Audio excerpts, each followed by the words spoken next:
பத்திரிகை நண்பர்களே, அனைவருக்கும் இனிய மாலை வணக்கம்.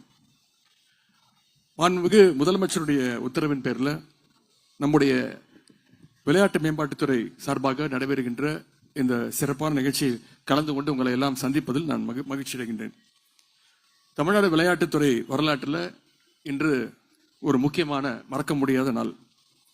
இன்று விளையாட்டுத்துறையில் தேசிய சர்வதேச அளவில் சாதனை படைத்த வீரர்கள், பயிற்சியாளர்கள், ஆசிரியர்கள், உடற்கல்வி ஆசிரியர்கள், ஒருங்கிணைப்பாளர்கள் மற்றும் விளையாட்டு நடுவர்கள் என 39 பேருக்கு முதலமைச்சர் விருதுகள், பரிசு தொகையை வழங்க இருக்கின்றோம். இது தவிர 21 முன்னாள் விளையாட்டு வீரர்கள் மற்றும் உயிரிழந்த 5 விளையாட்டு வீரர்களுடைய குடும்பத்தாருக்கு ரூபாய் 9 லட்சம் ரூபாய் அளவில் ஓய்வூதிய ஆணை மற்றும் காசோலைகளை வழங்க இருக்கின்றோம். தமிழ்நாட்டில் உள்ள அனைத்து 38 மாவட்டங்களையும் 3,70,00,000 ரூபாய் செலவில் ஸ்டார் அகாடமி, அதாவது ஸ்போர்ட்ஸ் டேலண்ட் அண்ட் ரெகக்னிஷன் அகாடமியை இன்று தொடங்கி இருக்கின்றோம். அதோடு 18 சட்டமன்ற தொகுதிகளில் 3 கோடி ரூபாய் செலவில் முதலமைச்சருடைய சிறு விளையாட்டு அரங்கம், மினி ஸ்டேடியம் அமைப்பதற்கான அடிக்கலை நாட்டியிருக்கின்றோம். 7 கோடி ரூபாய்க்கு தஞ்சாவூர் மாவட்ட விளையாட்டு வளாகத்தில் அமைக்கப்பட்டுள்ள புதிய சிந்தட்டிக் அத்லெட்டிக் ட்ராக் அதையும் திறந்து வைத்திருக்கின்றோம். மதுரை மாவட்ட விளையாட்டு வளாகத்தில் 8,25,00,000 ரூபாய் செலவில் சிந்தட்டிக் அத்லெட்டிக் ட்ராக் இன்றைக்கு விளையாட்டு வீரர்கள் பயன்பாட்டிற்கு திறந்து வைக்கப்பட்டிருக்கிறது. அதேபோல் திருநெல்வேலியில் மாவட்ட விளையாட்டு வளாகத்தில் 1,50,00,000 செலவில் சிந்தட்டிக் ஹாக்கி டஃப் மறுசீரமைப்பு செய்து பயன்பாட்டிற்காக விளையாட்டு வீரர்களுக்கு இன்றைக்கு கொடுத்திருக்கிறோம். கன்னியாகுமரியில் சுமார் 12 லட்சம் ரூபாய் மதிப்பீட்டில் மார்ஷியல் ஆர்ட்ஸ் என்று சொல்லப்படுகின்ற பாரம்பரிய தற்காப்பு விளையாட்டு பயிற்சி மற்றும் ஆராய்ச்சி மையத்தையும் அமைப்பதற்காக இன்று அடிக்கல் நாட்டியிருக்கின்றோம். நம்முடைய முதலமைச்சர் தலைமையிலான திராவிட மாடல் அரசு விளையாட்டுத் துறையில் தமிழ்நாடு இதுவரை இல்லாத அளவிற்கு மிக மிக அதிகமான வேகமாக ஒரு வளர்ச்சி அடைந்து வருகின்றது. அதற்கு ஒரு சின்ன ஸ்டாட்டிஸ்டிக்ஸ், புள்ளி விவரத்தை இங்கு நான் குறிப்பிட விரும்புகின்றேன். சென்ற ஆட்சியில, முந்தைய ஆட்சியாளர்களுடைய காலத்தில் 2011 முதல் 2021 வரை 10 வருஷத்துல வெறும் 348 கோடி ரூபாய் அளவுக்கு தான் விளையாட்டுத்துறை சார்ந்த இன்ஃப்ராஸ்ட்ரக்சர் ஃபெசிலிட்டிஸ் கிரியேட் பண்ணப்பட்டது 10 வருஷத்துல. ஆனா நம்முடைய முதலமைச்சர் தலைமையிலான நம்முடைய ஆட்சியில இந்த 4 ஆண்டுகள்ல மட்டும் 545 கோடி ரூபாய் அளவிற்கு இன்ஃப்ராஸ்ட்ரக்சர் ஃபெசிலிட்டிஸ் மட்டும் கிரியேட் பண்ணப்பட்டிருக்கு. 10 வருஷத்துல அவங்க கிரியேட் பண்ணது 348 crores. 4 வருஷத்துல திராவிட மாடல் அரசு ஆட்சியில கிரியேட் பண்ணது 545 crores. இது கிட்டத்தட்ட 4 மடங்கு அதிகம்.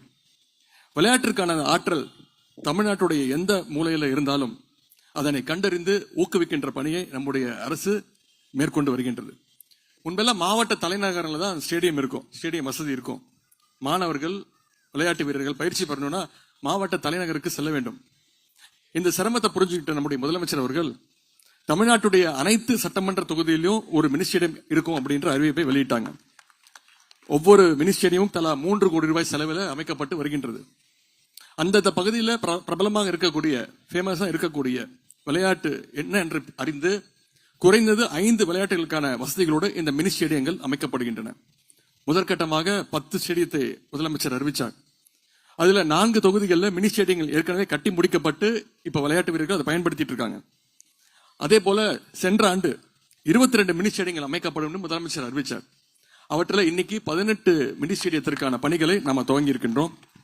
நான் சமீபத்தில் சட்டமன்றத்தில் அறிவிச்சேன், இந்த வருஷம் 40 மினி ஸ்டேடியத்தை நாம கட்டி முடிப்போம் அப்படின்னு சொல்லியிருக்கிறேன். அதற்கான பணிகளை விரைவில் ஆரம்பிச்சு வருகின்ற 2026 ஆண்டு பிப்ரவரி மாதத்துக்குள்ள அதை பயன்பாட்டிற்கு கொண்டு வர அனைத்து நடவடிக்கைகளையும் எடுப்போம். இதன் மூலம் தமிழ்நாட்டில் வெளியே தெரியாமல் இருக்கக்கூடிய வீரர்களுடைய திறமை எல்லாம் நிச்சயம் வெளிச்சத்திற்கு வரும் என்ற நம்பிக்கை எங்களுக்கு இருக்கின்றது. அது மட்டுமல்ல, ஏற்கனவே களத்தில் உள்ள வீரர்களுடைய திறமையை வளர்த்தெடுப்பதும் மிக மிக முக்கியமான ஒரு பணி. அதற்காகத்தான் chief ministers state sports award என்ற முதலமைச்சருடைய மாநில விளையாட்டு விருதுகள் இன்றைக்கு வழங்கப்பட இருக்கின்றது. சில ஆண்டுகளுக்கு முன்பு நம்முடைய விளையாட்டுத்துறையை பற்றி பேசும்போது முதலமைச்சர் குறிப்பிட்டு பேசினார். இருக்கிற துறைகளிலேயே விளையாட்டுத்துறை தான் இன்னைக்கு ஒரு ஸ்டார் துறையாக விளங்கி வருகிறதுன்னு பெருமையா சொன்னார். அவர் சொன்னது போலவே இன்றைக்கு விளையாட்டுத்துறை சார்பாகவே ஸ்டார் எனும் திட்டத்தை இன்று தொடங்கி இருக்கின்றோம். இன்னும் நுணுக்கமாக சென்று திறமையாளர்களை கண்டறிந்து அவர்களுக்கு தேவையான பயிற்சியை அளிப்பதுதான் இந்த திட்டத்துடைய ஒரே நோக்கம். அவர்களை சர்வதேச மற்றும் தேசிய அளவிலான போட்டிகளில் பங்கேற்க செய்ய வேண்டும் என்ற நோக்கத்திற்காக sports talent and recognition academy என்ற ஸ்டார் அகாடமி இன்றைக்கு துவங்கி இருக்கின்றோம். இந்த அகாடமியின் மூலம் ஒவ்வொரு ஆண்டும் 1000க்கும் மேற்பட்ட வீரர்கள் வீராங்கனைகள் பயன்பெறுவார்கள். இந்த பயிற்சி மையங்களுக்கு புதிதாக 38 புதிய கோச்சஸும் நியமனம் செய்யப்பட்டிருக்கிறாங்க.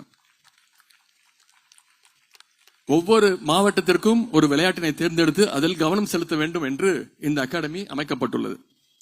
தமிழ்நாடுடைய வரலாற்றில் எந்த காலத்திலும் விளையாட்டுத்துறை இவ்வளவு பெரிய வளர்ச்சியை கண்டதில்லை. இதோட இன்னொரு முக்கியமான முயற்சியும் நம்முடைய விளையாட்டுத்துறை எடுத்துள்ளது.